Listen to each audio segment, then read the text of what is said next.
아침 햇살이 거실 창문으로 스며들어도 집안의 공기는 여전히 무거웠습니다. 저는 커피를 우리며 남편이 또다시 깊은 한숨을 내쉬는 소리를 들었습니다. 이야기를 들으시기 전에 구독과 좋아요는 영상 제작에 힘이 됩니다. 감사합니다. 그 소리가 요즘 들어 부쩍 잦아졌습니다. 마치 가슴 깊은 곳에서 무언가가 새어나오는 것 같은 절망의 냄새가 섞인 한숨이었습니다. 여보, 커피 드릴까요? 저는 일부러 밝은 목소리를 냈지만 남편은 신문에서 눈을 떼지 않은 채 고개만 끄덕였습니다. 그의 어깨는 평소보다 더 구부정해 보였고 이마의 주름살도 더 깊게 파여 있었습니다. 결혼한 지 15년이 지났지만 이렇게 침울한 그의 모습을 본 것은 처음이었습니다. 커피잔을 건네주며 저는 조심스럽게 물었습니다. 요즘 회사 일이 많이 힘드시죠? 남편은 그제야 신문을 접으며 나를 바라봤다. 그의 눈동자에는 말로 표현하기 어려운 무력감이 서려 있었다. 은주야, 나는 정말 모르겠어. 내가 뭘 잘못했는지. 목소리에는 깊은 좌절감이 묻어나왔다. 나는 그의 옆자리에 앉으며 손을 내밀었지만 그는 여전히 멀리 있는 것처럼 느껴졌다. 남편은 건축회사에서 20년 가까이 일해왔다. 그는 늘 성실했고 맡은 일에 대해서는 완벽을 추구하는 사람이었다. 하지만 바로 그 점이 문제가 되고 있었다. 요령을 부리지 않고 절대 타협하지 않는 그의 원칙주의는 회사 내에서 점점 부담스러운 존재로 여겨지기 시작했다. 상사들의 잘못된 지시에도 정면으로 반박하고 부당한 일처리에는 끝까지 문제를 제기하는 그의 모습이 동료들에게는 고지식하고 융통성 없는 사람으로 비춰진 것이다. 최근 들어서는 더욱 심각해졌다. 회사 내에서 그를 향한 시선이 냉랭해졌고 중요한 프로젝트에서도 점점 소외되기 시작했다. 동기들은 하나둘 승진하거나 좋은 자리로 옮겨갔지만 남편은 제자리 걸음을 하고 있었다. 아니, 어쩌면 뒤로 밀려나고 있는지도 모를 일이었다. 여보, 당신은 잘못한 게 없어요. 오히려 너무 바르게 살려고 하는 게 문제인 것 같아요. 제 말에 남편은 씁쓸한 웃음을 지었습니다. 바르게 산다고 해서 세상이 바르게 대해주는 건 아니구나. 나는 그걸 너무 늦게 깨달았어. 그날 오후 남편이 출근한 후 저는 피아노 레슨을 하면서도 계속 그 생각에 빠져 있었습니다. 초등학생 아이가 쇼팽의 왈츠를 연주하는 동안 저는 남편의 걱정스러운 표정을 지울 수 없었습니다. 아이의 어머니가 레슨비를 건네주며 인사를 하고 나서야 저는 겨우 현실로 돌아올 수 있었습니다. 저녁 무렵 남편이 평소보다 일찍 돌아왔습니다. 그의 얼굴은 더욱 어두워져 있었고 현관문을 열고 들어서는 발걸음조차 무거워 보였습니다. 일찍 오셨네요. 무슨 일 있었어요? 남편은 소파에 털썩 주저앉으며 머리를 감쌌습니다. 오늘 인사팀에서 나를 불러서 면담을 했어. 저는 가슴이 철렁 내려앉는 것을 느꼈습니다. 면담이요? 무슨 면담을요? 구조조정 관련 면담이야. 회사 상황이 어렵다면서 일부 직원들의 조기 퇴직을 검토하고 있다는 거야. 그 말을 듣는 순간 저는 숨이 막히는 것 같았습니다. 구조조정이라는 단어는 우리 가정에 있어서는 재앙과도 같은 것이었습니다. 남편의 수입이 없어진다면 우리는 당장 생활조차 어려워질 것입니다. 제가 피아노 레슨으로 버는 돈만으로는 월세와 생활비를 감당할 수 없었습니다. 그래서 어떻게 됐어요? 아직 확정된 건 아니라고 했어. 하지만 분위기를 보니 글쎄 좋지 않더라고. 남편은 두 손으로 얼굴을 비비며 깊은 한숨을 내쉬었습니다. 은주야, 미안해. 내가 좀 더 사람들과 잘 지냈다면, 좀 더 눈치를 봤다면 이런 일은 없었을 텐데. 저는 그의 곁으로 다가가 어깨를 감쌌습니다. 당신 잘못이 아니에요. 세상이 잘못된 거죠. 하지만 제 마음속에는 불안이 급속도로 퍼져나가고 있었습니다.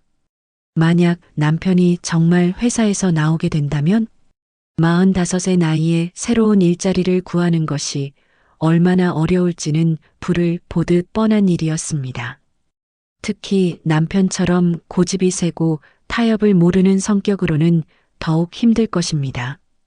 그날 밤 저는 잠들지 못하고 천장을 바라보며 온갖 걱정에 휩싸여 있었습니다. 남편은 제 옆에서 코를 골고 있었지만 그조차 평소와는 달리 불안정해 보였습니다. 뒤척이는 횟수도 많아졌고 때로는 작은 신음소리를 내기도 했습니다. 다음 날 아침도 마찬가지였습니다. 남편은 여전히 무거운 표정으로 아침 식사를 했고 평소보다 말수도 훨씬 적었습니다. 저는 그를 위로하고 싶었지만 어떤 말을 해야 할지 알 수 없었습니다. 괜찮다고 다 잘 될 거라고 말하기에는 현실이 너무나 냉혹했습니다. 여보, 오늘도 힘내세요. 현관에서 그를 배웅하며 나는 억지로 웃음을 지었다. 남편은 고개를 끄덕이며 집을 나섰지만 그의 뒷모습은 어느 때보다도 쓸쓸해 보였다. 혼자 남은 집에서 나는 설거지를 하면서도 계속 남편 생각에 빠져 있었다. 그가 회사에서 어떤 하루를 보내고 있을지, 동료들이 그를 어떤 시선으로 바라보고 있을지 생각하니 가슴이 답답했다. 남편은 너무나 선량하고 정직한 사람이었다. 그런 사람이 이런 어려움을 겪어야 한다는 것이 너무나 부당하게 느껴졌다. 오후에 첫 번째 피아노 학생이 왔을 때도 나는 집중하기 어려웠다. 아이가 틀리는 부분을 지적해 주면서도 한편으로는 남편이 지금 무엇을 하고 있을지 궁금했다. 혹시 또 상사에게 불려가서 힘든 시간을 보내고 있는 건 아닐까? 저녁이 되어서야 남편이 돌아왔다. 그의 표정은 어제보다도 더 어두워져 있었다. 오늘은 어떠셨어요? 나는 조심스럽게 물었다. 그는 잠시 머뭇거리더니 무거운 입을 열었다. 오재길 이사가 나를 따로 불렀어. 그 사람 말이 내가 앞으로 회사에서 살아남으려면 좀 더 현실적이 되어야 한다는 거야. 오재길. 나는 그 이름을 들을 때마다 불쾌한 기분이 들었다. 남편보다 10살 정도 많은 그는 회사에서 실권을 쥐고 있는 인물이었다. 남편의 직속 상사이기도 한 그는 평소에도 남편을 못마땅해 하는 기색을 드러내곤 했다. 현실적이라는 게 무슨 뜻이에요? 눈치를 보고 비위를 맞추고 때로는 부당한 일에도 눈을 감으라는 뜻이지. 하지만 나는 그럴 수가 없어. 그건 내가 추구해온 가치와는 정반대야. 그의 목소리에는 분노와 좌절감이 동시에 섞여 있었습니다. 저는 그의 마음을 이해할 수 있었습니다. 평생을 바르게 살아온 사람에게 타협하라고 요구하는 것은 영혼을 포기하라는 말과 같았습니다. 하지만 동시에 저는 현실적인 걱정도 떨쳐낼 수 없었습니다. 원칙과 신념도 중요하지만 당장 우리 가정의 생계가 걸려 있는 문제였습니다. 남편이 회사에서 밀려난다면 우리는 어떻게 살아가야 할까요? 그날 밤에도 저는 잠들지 못했습니다. 남편의 고른 숨소리를 들으며 저는 우리의 미래에 대해 깊은 불안을 느끼고 있었습니다. 어둠 속에서 천장을 바라보며 저는 처음으로 절망적인 생각을 하게 되었습니다. 과연 우리가 이 위기를 무사히 넘길 수 있을까요? 그리고 만약 그가 정말 직장을 잃게 된다면 저는 과연 무엇을 할 수 있을까요? 창문 밖으로는 차가운 바람이 불고 있었고 그 바람 소리마저 우리의 불안한 미래를 예고하는 것처럼 들렸습니다. 저는 남편의 따뜻한 체온을 느끼며 그를 지키고 싶다는 마음만이 더욱 간절해져 갔습니다. 하지만 그 방법이 무엇인지는 아직 알 수 없었습니다. 창문 밖으로는 차가운 바람이 불고 있었고 그 바람 소리마저 우리의 불안한 미래를 예고하는 것처럼 들렸습니다. 며칠이 더 지나면서 그의 상태는 더욱 악화되었습니다. 아침에 일어나는 것조차 힘들어하는 그의 모습을 보며 저는 가슴이 미어지는 것 같았습니다. 그는 점심도 제대로 챙겨 먹지 않았고 저녁에 돌아와서도 대부분의 시간을 멍하니 텔레비전만 바라보며 보냈습니다. 여보, 이러시면 안 돼요. 몸이라도 챙기셔야죠. 저는 그에게 따뜻한 국물을 건네며 말했지만 그는 고개만 저었습니다. 은주야, 미안해. 나 때문에 너까지 고생하게 해서. 무슨 말씀을 그렇게. 우리 함께 이겨내면 되는 거잖아요. 하지만 제 목소리에도 확신이 없었습니다. 과연 우리가 정말 이 상황을 헤쳐나갈 수 있을까요? 남편의 회사에서는 이미 구조조정 대상자 명단이 돌고 있다는 소문이 들려왔고 그 명단에 남편의 이름이 포함되어 있다는 이야기도 있었습니다. 저는 밤마다 인터넷을 뒤져가며 40대 중년 남성의 재취업 현실을 찾아봤습니다. 하지만 볼 때마다 절망스러운 통계와 이야기들 뿐이었습니다. 특히 남편처럼 융통성이 부족하고 원칙적인 성격의 사람들이 겪는 어려움에 대한 글들을 읽으면 앞이 캄캄해지는 기분이었습니다. 어느 날 오후 남편이 평소보다 훨씬 일찍 집에 돌아왔습니다. 그의 얼굴은 창백했고 손에는 작은 봉투 하나를 들고 있었습니다. 여보, 이렇게 일찍 오시다니. 그는 아무 말 없이 소파에 주저앉았습니다. 그리고 손에 들고 있던 봉투를 탁자 위에 내려놓았습니다. 저는 그 봉투를 보는 순간 불길한 예감이 들었습니다. 그게 뭐예요? 사직서야. 남편의 목소리는 마치 혼잣말처럼 작고 무력했습니다. 사직서라니. 왜 갑자기? 오재길 이사가 나를 불러서 말하더라고. 회사에서 나를 더 이상 필요로 하지 않는다면서 스스로 나가는 게 서로에게 좋을 거라고. 저는 순간 머리가 하얘지는 것을 느꼈습니다. 결국 우리가 가장 두려워했던 일이 현실이 되어버린 것입니다. 그래서 뭐라고 하셨어요? 일주일 시간을 달라고 했어. 그 안에 결정하겠다고. 일주일. 고작 일주일 안에 우리 인생이 완전히 바뀔 수도 있다는 뜻이었습니다.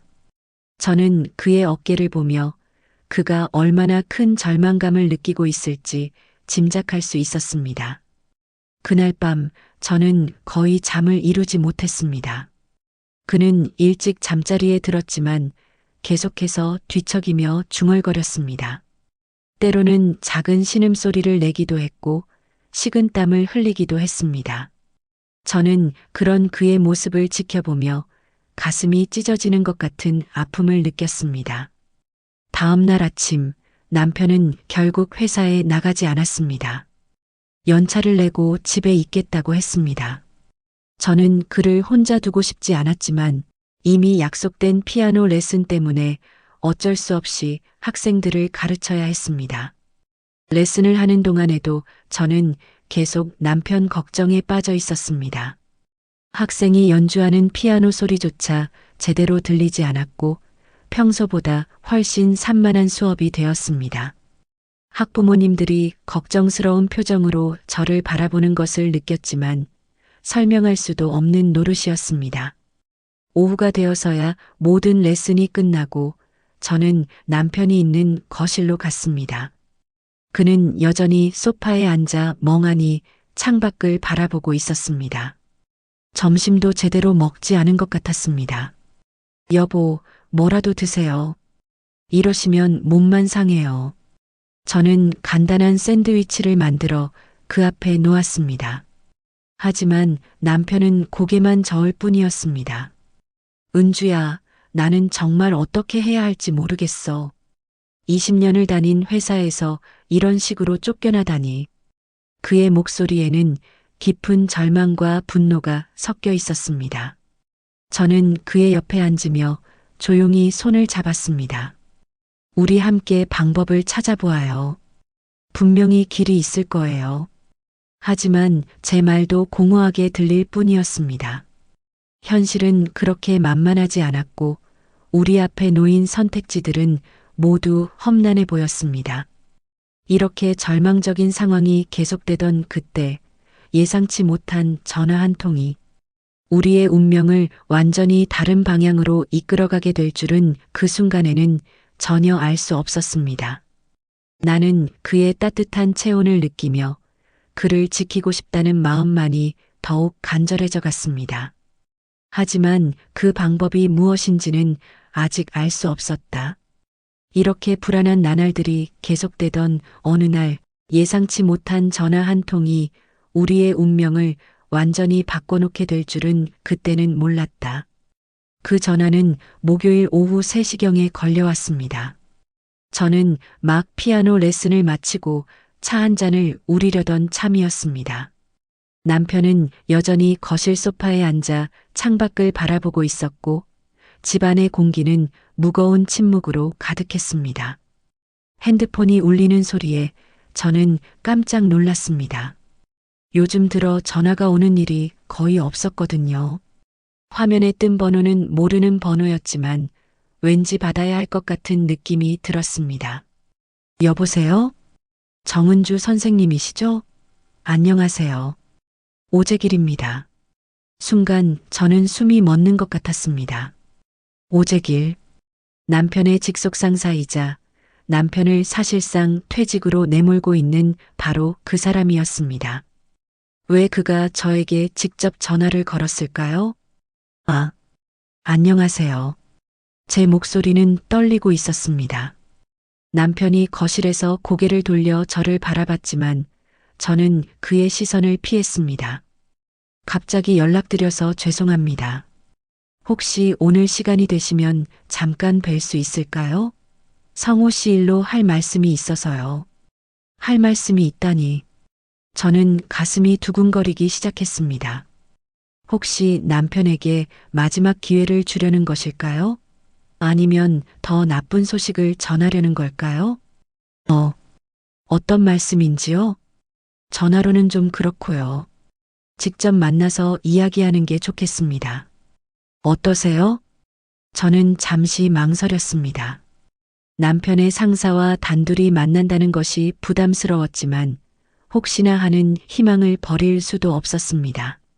만약 제가 직접 만나서 부탁드리면 남편에게 기회를 줄 수도 있지 않을까요? 알겠습니다. 어디서 뵐까요?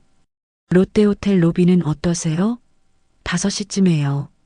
롯데호텔. 왜 하필 그런 고급 호텔을 장소로 정했을까요?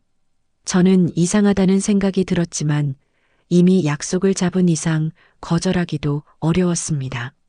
네, 알겠습니다. 전화를 끊고 나서 저는 한참 동안 핸드폰을 들여다봤습니다. 그가 걱정스러운 표정으로 저를 바라보고 있었습니다. 누구야? 무슨 전화였어? 저는 어떻게 말해야 할지 몰라 잠시 머뭇거렸습니다. 남편의 상사가 저를 따로 만나자고 했다는 사실을 말하면 그가 또 어떤 스트레스를 받을지 걱정되었습니다. 회사 관련 일이에요. 제가 나가봐야 할 것 같아요. 회사 관련? 무슨 일인데? 그의 목소리에 불안감이 묻어나왔습니다. 저는 그를 안심시키려고 억지로 웃음을 지었습니다. 아마 별거 아닐 거예요. 금방 다녀올게요. 하지만 제 마음속에는 알 수 없는 불안감이 자리 잡고 있었습니다. 오재길이 저를 따로 만나자고 하는 이유가 무엇일까요? 그냥 남편의 일 때문이라면 굳이 남편이 아닌 저를 불러야 할 이유가 있을까요? 오후 4시 반, 저는 가장 단정한 옷을 골라 입고 집을 나섰습니다. 그는 여전히 걱정스러운 표정이었지만 저는 괜찮다고 말하며 집을 나왔습니다. 지하철을 타고 호텔로 향하는 동안 저는 계속해서 불안한 마음을 달래려고 노력했습니다. 롯데호텔에 도착한 것은 정확히 5시였습니다. 화려한 로비에 들어서자 저는 괜히 위축되는 기분이었습니다. 이런 고급스러운 장소에 올 일이 거의 없었거든요. 저는 로비 한쪽 소파 근처에서 오재기를 찾아봤습니다. 정은주 선생님, 뒤에서 들려온 목소리에 저는 돌아봤습니다. 오재길이 정장을 말끔히 차려입고 다가오고 있었습니다. 그는 평소보다 더 여유로워 보였고 얼굴에는 묘한 미소를 띠고 있었습니다. 안녕하세요. 바쁘실 텐데 시간 내주셔서 감사합니다. 아니에요. 성호 씨 일이라고 하셔서 저는 조심스럽게 말했습니다. 오재길은 제 옆에 소파를 가리키며 앉자는 손짓을 했습니다. 일단 앉으시죠. 커피라도 한잔하면서 이야기해요. 저는 그의 맞은편에 앉았습니다. 오재길은 웨이터를 불러 커피를 주문했고 저는 그저 물만 달라고 했습니다. 긴장한 탓에 목이 말랐지만 커피를 마실 기분은 아니었습니다. 성호 씨가 요즘 많이 힘들어 하시죠? 오재길이 먼저 말을 꺼냈습니다. 저는 고개를 끄덕였습니다. 네, 많이 힘들어해요. 그럴 만하죠. 회사 상황이 좋지 않으니까요. 그의 말투는 동정하는 것 같으면서도 어딘가 차가운 느낌이 있었습니다. 저는 그가 무슨 말을 하려는 건지 알 수가 없었습니다. 혹시 성호 씨에게 기회를 한 번 더 주실 수는 없을까요? 저는 용기를 내어 말했습니다. 오재길은 커피잔을 들어 천천히 마시더니 저를 바라봤습니다. 기회요? 네. 성호 씨는 정말 성실한 사람이에요. 좀 고집이 세긴 하지만 일만큼은 누구보다 열심히 해요. 그걸 모르는 건 아니에요. 하지만 회사라는 곳이 혼자만 열심히 한다고 되는 곳은 아니잖아요. 오재길의 목소리에는 묘한 여유가 있었습니다. 마치 이미 모든 것을 계획하고 있는 사람처럼 보였습니다. 성호 씨 문제는 생각보다 복잡해요. 단순히 업무 능력의 문제가 아니라 조직 내에서의 적응 문제거든요. 저는 그의 말을 들으며 가슴이 답답해졌습니다. 결국 남편을 내보내겠다는 의미로 들렸기 때문입니다. 그래도 뭔가 방법이 있지 않을까요? 제 목소리는 간청하는 것처럼 들렸습니다. 오재길은 잠시 저를 바라보더니 의미심장한 표정을 지었습니다. 방법이 아예 없는 건 아니죠. 순간 저는 희망의 빛을 본 것 같았습니다. 정말요? 네. 하지만 그가 말을 멈췄습니다. 저는 조급한 마음에 그의 다음 말을 기다렸습니다. 모든 일에는 대가가 따르는 법이에요. 대가요? 내가 성호 씨를 도와준다면 정은주 선생님은 나에게 뭘 줄 수 있을까요? 그 순간 저는 뭔가 이상하다는 느낌을 받았습니다.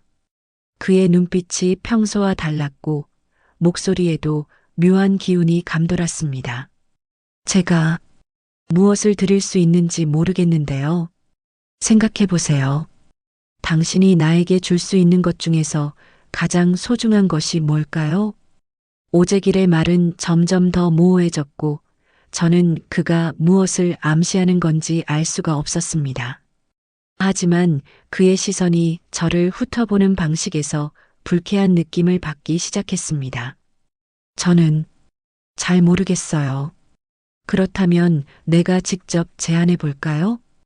오재길은 몸을 앞으로 기울이며 목소리를 낮췄습니다. 주변에 사람들이 있었지만 그의 말은 저에게만 들리도록 조심스럽게 말하고 있었습니다. 복잡하게 생각할 것 없어요. 오늘 밤 나와 함께 시간을 보내는 것. 그뿐이에요. 저는 순간 무슨 말인지 이해하지 못했습니다. 아니, 이해하고 싶지 않았습니다. 무슨 말씀이세요? 어려운 얘기가 아니에요. 단 하루, 오늘 밤만 나와 함께 해주세요. 그러면 성호 씨 자리는 내가 지켜드리죠. 그제야 저는 그가 무엇을 요구하고 있는지 깨달았습니다. 온몸에 소름이 돋았고 손이 부들부들 떨리기 시작했습니다. 그런 말씀은 하지 마세요. 제 목소리는 떨리고 있었습니다. 오재길은 여전히 냉정한 표정으로 저를 바라봤습니다. 왜요? 나쁜 제안은 아니잖아요. 성호 씨도 살리고 당신도 별로 잃을 건 없고 제발 그런 말씀은 생각해 보세요. 성호 씨가 회사에서 나가면 어떻게 될까요? 45의 나이에 새로운 직장을 구하는 게 얼마나 어려운 일인지 아시죠? 그의 말은 날카로운 칼처럼 제 가슴을 찔렀습니다. 남편의 미래, 우리 가정의 생계, 모든 것이 위태로운 상황에서 이런 제안을 받다니. 당신이 지금 선택할 수 있는 옵션은 많지 않아요. 현실을 직시하세요. 저는 일어서고 싶었지만 다리에 힘이 들어가지 않았습니다. 주변의 사람들은 평온하게 차를 마시고 대화를 나누고 있었지만 저에게는 이 순간이 지옥 같았습니다. 시간은 많지 않아요. 내일까지 답을 들려주세요. 오재길은 커피잔을 다 비우고 일어섰습니다. 그리고 명함 하나를 제 앞에 놓았습니다. 제 개인 번호예요. 결정되면 연락 주세요. 그는 그렇게 말하고는 여유롭게 걸어 나갔습니다. 저는 한동안 그 자리에 그대로 앉아 있을 수밖에 없었습니다. 온몸이 얼어붙은 것 같았고 머릿속은 하얘졌습니다. 명함을 보니 거기에는 그의 개인 휴대폰 번호가 적혀 있었습니다. 저는 그 명함을 집어들었다가 다시 내려놓기를 반복했습니다. 이 모든 상황이 악몽 같았습니다. 집으로 돌아가는 길은 지옥 같았습니다. 지하철 안에서도 오재길의 말이 계속 머릿속을 맴돌았습니다. 오늘 밤만 나와 함께 해주세요. 그 말이 귓가에서 떠나지 않았습니다. 남편이 집에서 저를 기다리고 있다는 생각에 더욱 마음이 무거워졌습니다. 과연 제가 이 사실을 그에게 말할 수 있을까요? 아니, 말해야 할까요? 현관문을 열고 들어가니 남편이 거실에서 저를 바라보고 있었습니다. 어떻게 됐어? 그의 목소리에는 간절함이 묻어나왔습니다. 저는 그의 얼굴을 바라보며 제가 지금 얼마나 끔찍한 선택의 기로에 서 있는지 깨달았습니다. 글쎄요. 아직 확실하지 않아요. 저는 거짓말을 할 수밖에 없었습니다. 그에게 진실을 말한다면 그가 얼마나 큰 충격을 받을지 생각하니 차마 입이 떨어지지 않았습니다. 그날 밤 저는 거의 잠을 이루지 못했습니다. 오재길의 제안이 계속해서 머릿속을 괴롭혔고 남편의 미래에 대한 걱정이 저를 짓눌렀습니다. 과연 저는 어떤 선택을 해야 할까요? 그리고 그 선택이 옳은 것일까요? 옆에서 고르게 숨쉬는 남편을 바라보며 저는 처음으로 인생에서 가장 어려운 결정을 내려야 한다는 것을 깨달았습니다. 그날 밤 저는 1시간도 제대로 잠들지 못했습니다. 천장을 바라보며 뒤척이는 동안 오재길의 말들이 끊임없이 머릿속을 맴돌았습니다. 오늘 밤만 나와 함께 해주세요. 그 말이 귓가에서 떠나지 않았고 그때마다 온몸에 소름이 돋았습니다. 새벽 4시가 넘어서야 저는 간신히 잠들었지만 꿈속에서도 오재길의 차가운 미소와 음흉한 눈빛이 저를 괴롭혔습니다. 아침 7시에 알람이 울렸을 때 저는 마치 며칠간 열병을 앓은 것처럼 몸이 무거웠습니다. 남편은 이미 일어나 거실에 앉아 있었습니다. 어젯밤과 마찬가지로 멍한 표정으로 창밖을 바라보고 있었습니다. 그의 어깨는 더욱 축 처져 있었고 얼굴에는 깊은 절망감이 드리워져 있었습니다. 여보, 아침 드세요. 저는 일부러 평상시처럼 밝은 목소리를 냈지만 제 목소리조차 어색하게 들렸습니다. 그는 고개만 끄덕일 뿐 식사에는 거의 손을 대지 않았습니다. 어제 만난 사람이 뭐라고 하던? 그가 조심스럽게 물었습니다. 저는 순간 숨이 막히는 것을 느꼈습니다. 어떻게 대답해야 할까요? 진실을 말할 수는 없었습니다. 아직 확실한 건 없대요. 좀 더 기다려보자고 하더라고요. 거짓말이었습니다. 하지만 그에게 오재길의 추악한 제안을 말할 수는 없었습니다. 그가 얼마나 분노하고 절망할지 뻔했기 때문입니다. 그런가 남편은 깊은 한숨을 내쉬었습니다. 그 한숨 소리에는 마지막 희망마저 포기하는 듯한 절망감이 묻어나왔습니다. 오전 내내 저는 피아노 레슨을 했지만 전혀 집중할 수 없었습니다. 학생들이 연주하는 동안에도 제 머릿속에는 오재길의 제안만이 맴돌았습니다. 그리고 그의 미래, 우리 가정의 생계, 모든 것이 제 결정에 달려 있다는 무거운 현실이 어깨를 짓눌렀습니다. 점심시간이 되어 학생들이 모두 돌아간 후 저는 혼자 거실에 앉아 깊은 고민에 빠졌습니다. 오재길이 준 명함을 꺼내 들고 그의 번호를 바라봤습니다. 작은 종이 조각이었지만 그것이 우리 인생을 바꿀 수도 있는 열쇠처럼 느껴졌습니다. 과연 제가 그런 선택을 할 수 있을까요? 남편을 위해서라면 그런 치욕적인 일도 감수해야 하는 걸까요? 오후 2시경 저는 결국 휴대폰을 들었습니다. 손이 떨렸지만 오재길의 번호를 눌렀습니다. 신호음이 몇 번 울린 후 그의 목소리가 들려왔습니다. 정은주 선생님 기다리고 있었어요. 마치 제가 전화할 것을 미리 알고 있었다는 듯한 여유로운 목소리였습니다. 저 어제 말씀하신 것, 네, 결정하셨나요? 조건이 정말 그것뿐인가요? 정말 성호 씨를 도와주실 건가요? 제 목소리는 떨리고 있었습니다. 오재길은 잠시 웃음소리를 낸 후 대답했습니다. 물론이죠. 약속은 약속이니까요. 오늘 밤 한 번만 나와 시간을 보내주시면 성호 씨 자리는 확실히 지켜드리겠어요. 저는 눈을 감았습니다. 이것이 정말 우리에게 남은 유일한 길일까요? 어디서 만날까요? 그 말이 입에서 나오는 순간 저는 제가 돌이킬 수 없는 선택을 하고 있다는 것을 깨달았습니다. 호텔 로비에서 8시에 봐요. 어제와 같은 곳에서요. 전화를 끊고 나서 저는 한동안 그 자리에 앉아 있었습니다. 온몸이 떨렸고 가슴이 답답했습니다. 제가 지금 무엇을 하려고 하는 걸까요? 남편이 오후에 잠시 산책을 나간 사이 저는 샤워를 하고 옷을 갈아입었습니다. 거울 속의 제 모습은 창백하고 초췌해 보였습니다. 마치 죽음을 앞둔 사람처럼 말입니다. 저녁 7시 저는 남편에게 친구를 만나러 나간다고 말했습니다. 또 다른 거짓말이었습니다. 언제 들어와? 늦지 않을 거예요. 일찍 들어올게요. 남편은 고개를 끄덕였지만 제가 나가는 모습을 보며 뭔가 이상하다는 표정을 지었습니다.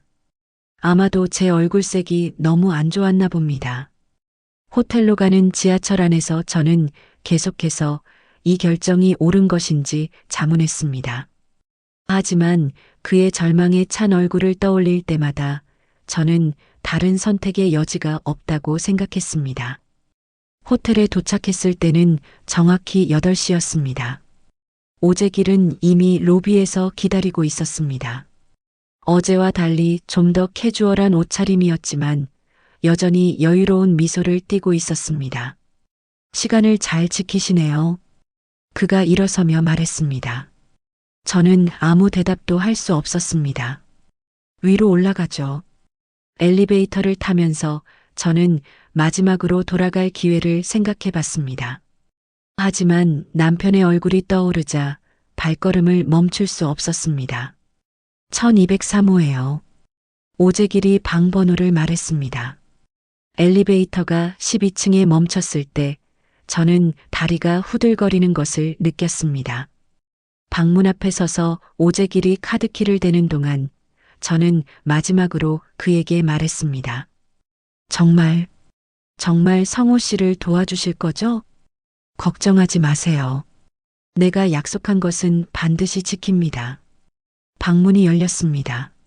안은 일반적인 호텔 객실이었지만 저에게는 지옥의 입구처럼 느껴졌습니다. 들어오세요. 저는 천천히 방 안으로 걸어 들어갔습니다. 오재길이 문을 닫는 소리가 들렸을 때 저는 이제 정말 돌이킬 수 없는 지점에 왔다는 것을 깨달았습니다. 긴장하지 마세요. 어려운 일은 아니니까요.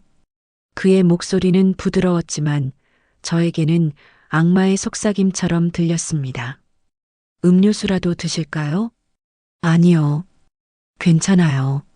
저는 방 한쪽 의자에 앉았습니다. 온몸이 경직되어 있었고 손은 계속 떨렸습니다.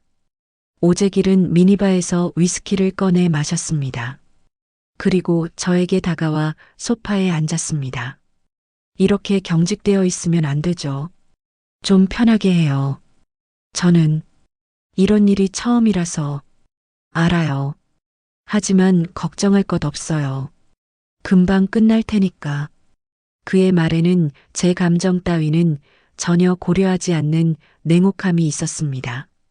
저는 그저 그에게는 거래의 대상일 뿐이었습니다. 성호 씨는 운이 좋은 사람이에요. 이런 아름다운 부인이 있으니까. 그가 제 손에 손을 댔을 때 저는 몸이 얼어붙는 것을 느꼈습니다. 하지만 저항할 수 없었습니다. 남편을 생각하면 참아야 했습니다. 자, 이제 시작해 볼까요? 그 순간 저는 눈을 감았습니다. 마음속으로는 계속해서 남편의 이름을 불렀습니다. 여보, 미안해요. 당신을 지키기 위해서예요. 시간이 얼마나 흘렀는지 모르겠습니다. 저는 의식을 잃은 것처럼 아무것도 느끼지 않으려고 노력했습니다. 그저 이 시간이 빨리 지나가기만을 바랐습니다. 끝났어요. 오재길의 목소리에 저는 정신을 차렸습니다. 제 몸은 차갑게 식어 있었고 영혼이 몸에서 분리된 것 같은 기분이었습니다. 수고하셨어요. 약속대로 성호 씨 일은 해결해 드릴게요. 저는 아무 말도 할 수 없었습니다. 그저 빨리 이곳을 벗어나고 싶었습니다. 옷 정리하시고 먼저 나가세요. 저는 좀 이따가 나갈게요. 저는 떨리는 손으로 옷을 주워 입었습니다. 거울을 보니 제 얼굴은 창백하기 그지없었습니다. 방을 나와 엘리베이터를 탔을 때 저는 온몸이 더러워진 것 같은 기분이었습니다. 아무리 씻어도 지워지지 않을 것 같은 더러움이었습니다. 집으로 돌아가는 길은 악몽 같았습니다. 사람들이 저를 이상하게 바라보는 것 같았고 모든 것이 달라 보였습니다. 저는 더 이상 예전의 정은주가 아니었습니다. 집에 도착했을 때는 밤 10시가 넘어 있었습니다. 남편은 거실에서 텔레비전을 보고 있었습니다. 일찍 온다더니 늦었네. 미안해요. 친구가 고민이 많아서. 또 거짓말이었습니다. 하지만 진실을 말할 수는 없었습니다. 괜찮아. 씻고 와. 저는 욕실로 들어가 뜨거운 물로 샤워를 했습니다. 아무리 몸을 씻어도 깨끗해지지 않는 것 같았습니다. 거울 속의 제 모습은 낯설어 보였습니다. 그날 밤 저는 남편 옆에 누워 있으면서도 그와 천리나 떨어진 것 같은 기분이었습니다. 제가 방금 한 일을 그가 안다면 얼마나 실망하고 분노할까요? 하지만 이제 남편은 회사에서 살아남을 수 있을 것입니다. 그것만으로도 이 모든 고통이 의미가 있다고 생각하려 했습니다. 새벽이 될 때까지 저는 잠들지 못했습니다. 제가 치른 대가가 정말 남편을 구할 수 있을지, 그리고 이 비밀을 평생 짊어지고 살아갈 수 있을지 모든 것이 불확실했습니다. 창밖으로 해가 뜨기 시작했지만 저에게는 어둠이 더 깊어지는 것만 같았습니다. 다음 날 아침 저는 어젯밤의 일이 모두 악몽이었기를 간절히 바랐습니다. 하지만 거울 속에 비친 제 얼굴은 그것이 현실이었음을 말해주고 있었습니다. 눈 아래 깊게 패인 다크서클과 창백한 안색, 그리고 무엇보다 제 눈동자에서 사라진 생기가 모든 것을 증명하고 있었습니다. 남편은 이미 일어나 거실에 앉아 있었습니다. 평소와 달리 그의 표정에는 희미한 기대감이 엿보였습니다. 아마도 제가 어제 만난 사람으로부터 좋은 소식이 있을 거라고 생각하는 것 같았습니다. 그 순진한 기대감이 저를 더욱 괴롭게 했습니다. 여보, 얼굴이 안 좋아 보여. 어디 아파? 남편이 걱정스러운 표정으로 제게 다가왔습니다. 그의 따뜻한 손이 제 이마에 닿았을 때 저는 몸이 움츠러드는 것을 느꼈습니다. 어젯밤 오재길의 손길이 떠올랐기 때문입니다. 괜찮아요. 그냥 좀 피곤해서 요즘 내 일로 스트레스를 많이 받았구나. 미안해. 그의 미안하다는 말이 제 가슴을 더욱 아프게 했습니다. 정작 미안해야 할 사람은 저인데 그는 오히려 제게 미안해하고 있었습니다. 아침을 먹는 동안 그는 몇 번이나 제게 어제 만남에 대해 물으려 했지만 제가 피곤해하는 모습을 보고는 차마 묻지 못했습니다. 저는 그런 그의 배려가 고마우면서도 죄스러웠습니다. 오전 10시경 오재길에게서 문자가 왔습니다. 약속대로 처리했습니다. 성호 씨에게 오늘 연락이 갈 것입니다. 그 문자를 보는 순간 저는 복잡한 감정에 휩싸였습니다. 안도감과 동시에 깊은 자괴감이 밀려왔습니다. 결국 제가 치른 대가가 헛되지 않았다는 뜻이었지만 그 대가가 무엇이었는지 생각하니 속이 메스꺼웠습니다. 문자를 지우고 나서 저는 한동안 그 자리에 서 있었습니다. 이제 정말 끝난 것일까요? 남편은 회사에서 안전해질 것이고 우리 가정도 위기를 넘길 수 있을 것입니다. 하지만 제가 치른 대가는 평생 제 안에 상처로 남을 것입니다. 정오쯤 남편의 휴대폰이 울렸습니다. 저는 거실에서 피아노를 정리하고 있었는데 남편이 받는 전화 내용이 들렸습니다. 네, 박성우입니다.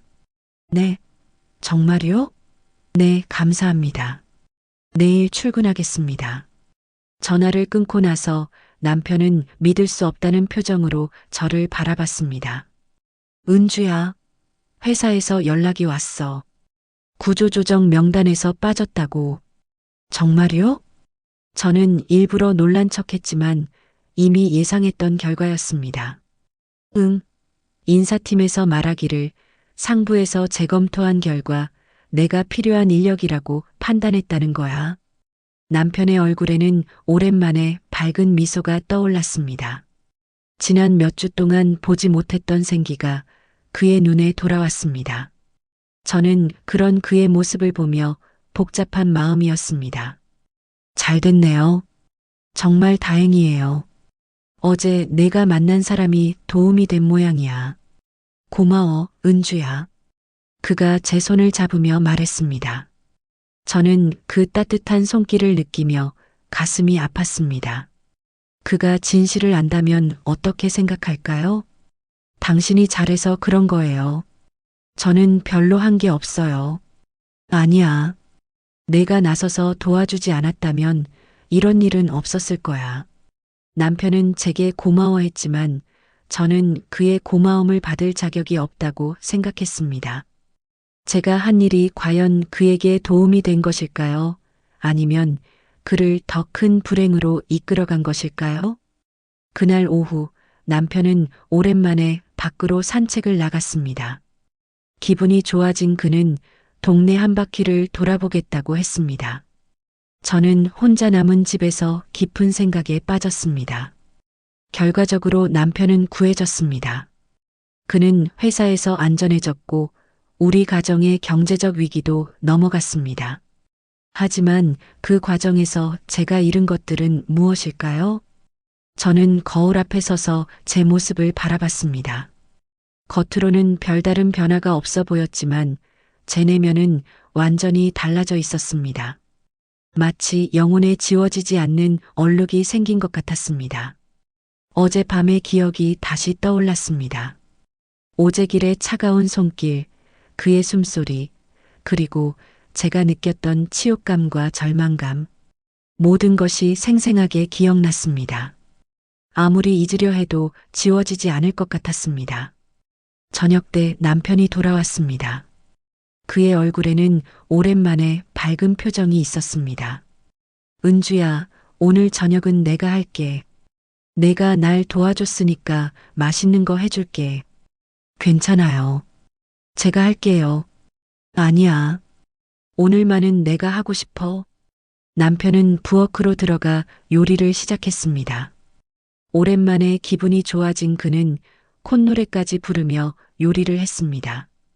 저는 그런 그의 모습을 보며 마음이 더욱 무거워졌습니다. 저녁 식사 시간, 그는 계속해서 밝은 표정으로 이야기했습니다. 내일부터 다시 열심히 일해야겠어. 이번 기회를 잘 살려야지. 그래요. 좋은 기회니까 열심히 하세요. 은주야, 정말 고마워. 내가 아니었다면 나는. 그가 말을 멈췄습니다. 아마도 지난 몇 주 동안의 어려움을 떠올린 것 같았습니다. 괜찮아요. 우리 부부잖아요. 저는 웃으려고 노력했지만 제 웃음이 얼마나 어색한지 스스로도 느낄 수 있었습니다. 그날 밤 잠자리에 들기 전에 남편이 제게 말했습니다. 은주야, 이번 일로 깨달은 게 있어. 가족이 얼마나 소중한지, 그리고 너라는 아내가 있어서 내가 얼마나 행복한지. 그의 말이 제 가슴을 찔렀습니다. 저는 그가 생각하는 그런 좋은 아내가 아니었습니다. 저는 그를 배신했습니다. 저도 당신이 있어서 행복해요. 거짓말이었습니다. 지금 제가 느끼는 것은 행복이 아니라 죄책감과 수치심이었습니다. 남편이 잠든 후에도 저는 잠들지 못했습니다. 그의 고른 숨소리를 들으며 저는 앞으로 어떻게 살아가야 할지 고민했습니다. 이 비밀을 평생 가지고 살 수 있을까요? 그리고 남편을 계속 속이며 살 수 있을까요? 새벽 2시쯤 저는 조용히 침대에서 일어나 거실로 나갔습니다. 창밖을 바라보며 깊은 한숨을 내쉬었습니다. 밤하늘의 별들이 차갑게 빛나고 있었지만 제게는 아무런 위로가 되지 않았습니다. 이때 휴대폰에 또 다른 문자가 왔습니다. 오재길이었습니다. 잘 지내고 계시죠? 가끔 생각날 것 같은데요. 그 문자를 보는 순간 저는 온몸에 소름이 돋았습니다. 설마 그가 어제 한 번으로 끝나지 않을 거라는 뜻일까요? 저는 급히 그 문자를 지웠습니다. 하지만 불안감은 쉽게 사라지지 않았습니다. 혹시 오재길이 저를 계속 괴롭힐 생각인 걸까요? 다음 날 아침 남편은 오랜만에 기분 좋게 출근했습니다. 그는 정장을 말끔히 차려입고 거울 앞에서 넥타이를 매고 있었습니다. 오늘부터 새로운 시작이야. 정말 열심히 해야겠어. 네, 화이팅 하세요. 저는 그를 현관까지 배웅했습니다. 그의 뒷모습은 지난 몇 주와는 완전히 달랐습니다. 자신감과 희망이 넘쳤습니다. 하지만 저는 전혀 기쁘지 않았습니다. 남편이 행복해할수록 제가 느끼는 죄책감은 더욱 깊어졌습니다. 저는 그의 행복을 위해 제 영혼을 팔았습니다. 과연 그것이 옳은 선택이었을까요? 오후에 첫 번째 피아노 학생이 왔을 때도 저는 집중할 수 없었습니다. 아이가 연주하는 동안에도 제 마음은 어제 밤의 일과 오재길의 문자 때문에 불안했습니다. 선생님, 괜찮으세요? 아이가 걱정스러운 표정으로 저를 바라봤습니다. 제가 얼마나 심각한 표정을 하고 있었나 봅니다. 아, 미안해. 선생님이 좀 피곤해서 그래. 다시 연주해 볼까? 레슨을 마치고 아이가 돌아간 후 저는 소파에 앉아 깊은 생각에 빠졌습니다. 과연 제가 한 선택이 옳았을까요? 남편을 구하기는 했지만 그 대가로 저는 너무 많은 것을 잃었습니다. 무엇보다 저는 더 이상 예전의 제가 아니었습니다. 그를 바라볼 때마다 죄책감에 시달렸고 그의 따뜻한 손길조차 피하고 싶었습니다. 이런 상태로 어떻게 평생을 살아갈 수 있을까요? 저녁이 되어 남편이 돌아왔습니다. 그의 얼굴에는 첫 출근의 만족감이 있었습니다. 오늘 어땠어? 정말 좋았어. 동료들도 다들 반가워했고 새로운 프로젝트도 맡게 됐어. 그는 신이 나서 오늘 하루 있었던 일들을 자세히 이야기했습니다. 저는 그의 이야기를 들으며 미소를 지으려 노력했지만 제 마음은 전혀 편하지 않았습니다. 그날 밤에도 저는 잠들지 못했습니다. 오재길의 문자가 계속 머릿속을 맴돌았고 앞으로 어떤 일이 벌어질지 불안했습니다. 혹시 그가 저를 계속 괴롭힐까요? 아니면 남편에게 우리의 일을 말할까요? 모든 것이 불확실했고 제가 내린 선택의 결과가 어떻게 될지 알 수 없었습니다. 단지 확실한 것은 저의 삶이 이전과는 완전히 달라졌다는 것뿐이었습니다. 창밖으로 새벽이 밝아오고 있었지만 제 마음속은 여전히 어둠으로 가득했습니다. 한 달이 지났습니다. 남편은 완전히 달라진 사람처럼 보였습니다. 매일 아침 일찍 일어나 정장을 말끔히 차려입고 출근하는 그의 모습은 활기차고 자신감에 넘쳤습니다. 회사에서도 새로운 프로젝트를 맡아 성과를 내고 있다고 했습니다. 위기를 넘긴 후 더욱 열심히 일하는 그를 보며 동료들의 인식도 조금씩 변해가고 있었습니다. 하지만 저는 그와는 정반대였습니다. 겉으로는 평상시와 다를 바 없이 생활하고 있었지만 제 내면은 날이 갈수록 더욱 황폐해져 갔습니다. 그날 밤의 기억은 시간이 지날수록 더욱 선명해졌고 악몽처럼 저를 괴롭혔습니다. 은주야, 요즘 많이 말랐네. 괜찮아? 남편이 아침 식사를 하며 걱정스러운 표정으로 제게 물었습니다. 거울을 보지 않아도 제가 얼마나 초췌해졌는지 알 수 있었습니다. 식욕도 없어지고 잠도 제대로 오지 않았으니까요. 괜찮아요. 요즘 피아노 학생들이 많아져서 좀 피곤해서 그래요.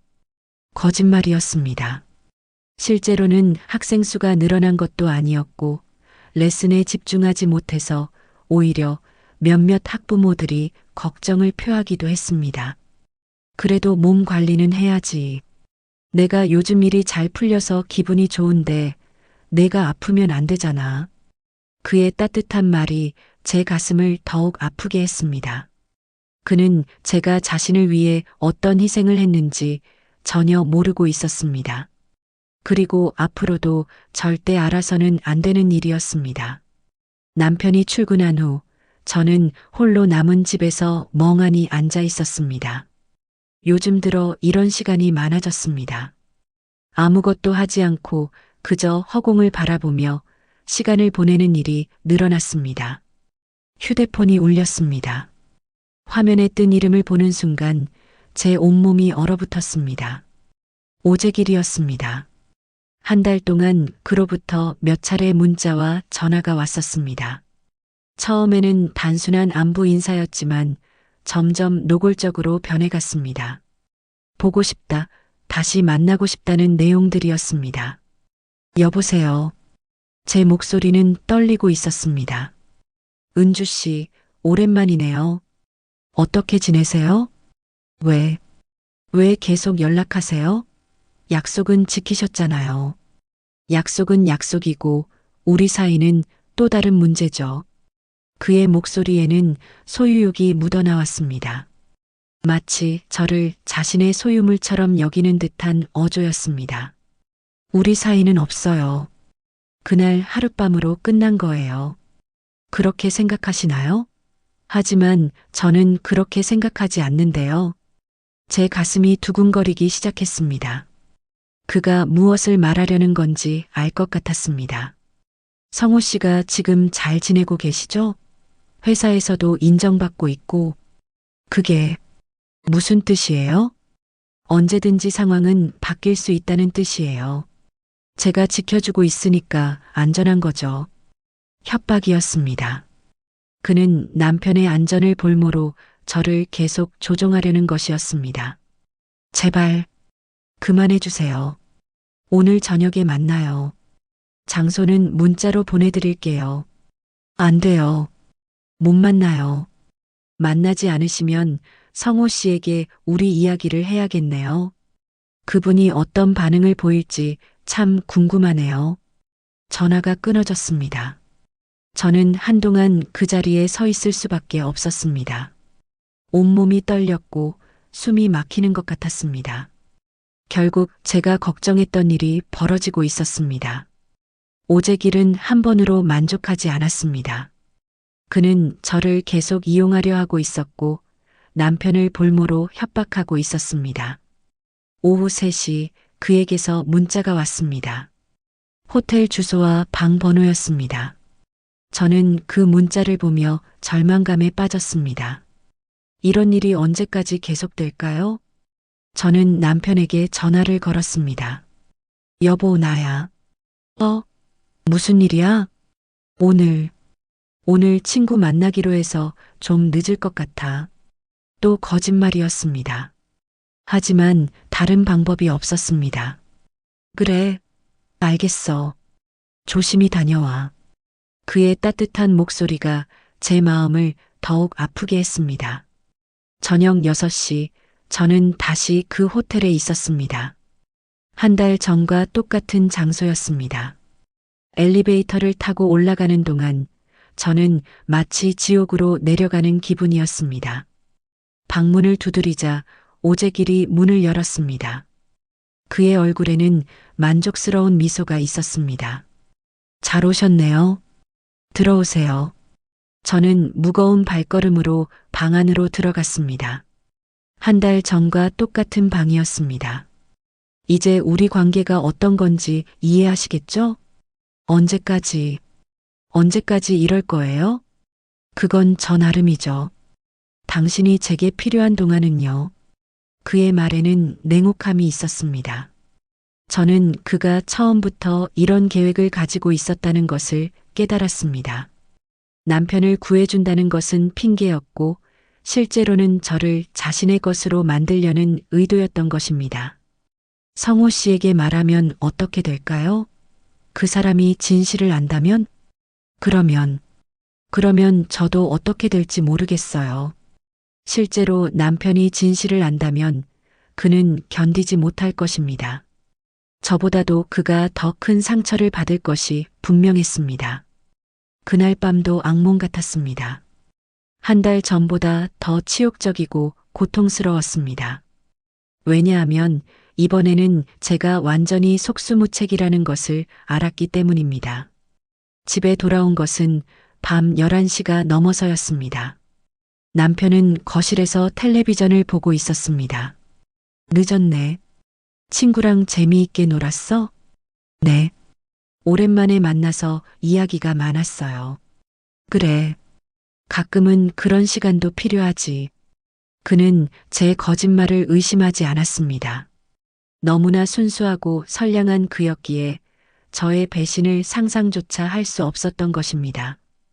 그날 밤 샤워를 하면서 저는 또다시 자신을 씻어내려 했습니다. 하지만 아무리 문질러도 깨끗해지지 않는 것 같았습니다. 거울 속의 제 모습은 낯설어 보였습니다. 침대에 누워서도 잠이 오지 않았습니다. 남편은 제 옆에서 평온하게 잠들어 있었지만 저는 그의 존재조차 부담스러웠습니다. 그를 속이고 있다는 죄책감과 제가 더러워졌다는 수치심이 저를 괴롭혔습니다. 다음 주에도 오재길에게서 연락이 왔습니다. 이제는 정기적인 만남을 요구하고 있었습니다. 일주일에 한 번씩은 만나자는 것이었습니다. 안 돼요. 그럴 수 없어요. 그럼 성호 씨와 직접 이야기해 볼까요? 그분도 진실을 알 권리가 있지 않을까요? 결국 저는 굴복할 수밖에 없었습니다. 남편을 지키기 위해서라면 어떤 희생이라도 감수해야 했습니다. 그렇게 저의 지옥 같은 생활이 시작되었습니다. 일주일에 한 번씩 오재길을 만나야 했고, 그때마다 남편에게는 거짓말을 해야 했습니다. 친구를 만난다. 쇼핑을 간다. 병원에 간다. 온갖 핑계를 대며 그를 속였습니다. 한 달, 두 달이 지나면서 저는 점점 더 초췌해졌습니다. 체중도 많이 줄었고 얼굴도 창백해졌습니다. 피아노 레슨에도 집중하지 못해서 몇몇 학생들이 그만두기도 했습니다. 은주야, 정말 괜찮아?